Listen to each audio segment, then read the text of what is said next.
अगर दिवाली पर हम पटाखे नहीं जलाएंगे तो हिंदू खतरे में है, और अगर हम पटाखे जलाएंगे तो पूरी दुनिया खतरे में है, depending on which side of the coin you are. You may or may not have burnt crackers this Diwali. Having said that, enough people did, because of which we have a Yep. few facts and figures that we'd like to get into immediately. So Delhi, Jaggu, interestingly, the day after Diwali had an AQI, which is an air quality index, of 533. Which is like the old days when the pollution was serious and you stepped out of your house and you started coughing. Yeah. So just to offer perspective, 0 to 5 AQI is usually considered good. Between 50 and 100, it's considered satisfactory. Then they go into, acha chalo 100 se 200, it'll be little bit poor, and so on and so forth. And like 500 and all, so I don't think they have a category for it, because it should be called death. It's called off the charts because it is literally off the charts.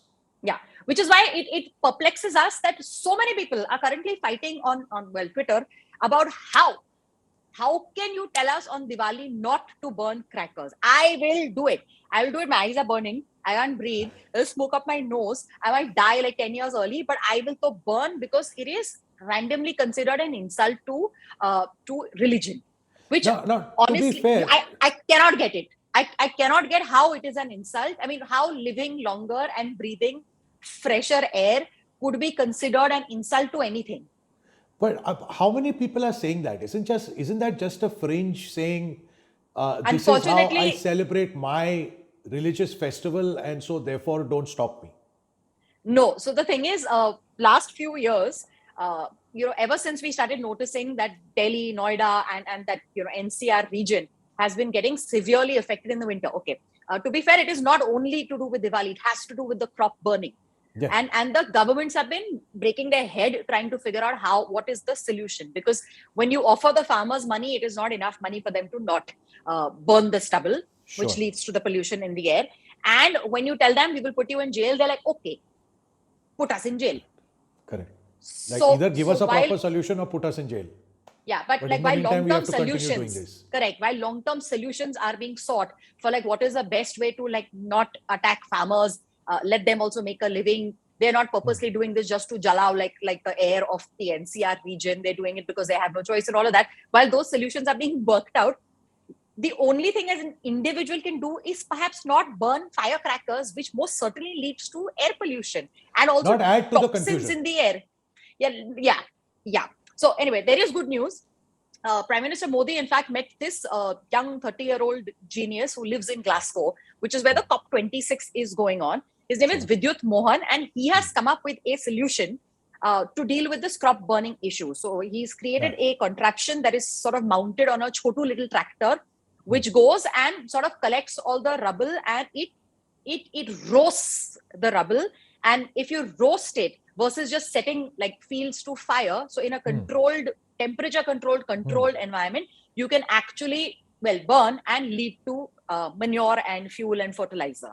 So then it has it has an after use also. Excellent. Correct. So he's won like an like a climate award. It's being used in a few states in India, and PM Modi was very, very inspired by him and said, okay, let's see how we can scale. So if when governments get involved, that's how you can scale.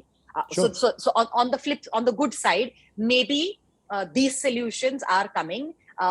There's also another great sort of innovation that has just been announced by the Israelis. So there's a startup in Israel that has launched sort of hot air balloons, but tiny ones, into space. Okay. So they've said carbon dioxide in the air means disaster for all of us, right? We can't breathe, and it's leading to climate change. So what do? Removing the carbon dioxide from the air is a very, very expensive proposition. How to remove like one particular gas? But then they struck upon the thought that, hey, at certain almost freezing temperatures, carbon dioxide starts to become solid. And once something is solid, it is easy to sort of collect it and then dispose of it and reuse it or whatever it is. So they sent up these, and apparently carbon dioxide starts to freeze about 15 kilometers up in the air. Which a hot air balloon can reach, I'm assuming. So then as an experiment, they sent like small hot air balloons up with a carbon trapping sort of contraption attached to it in that little basket.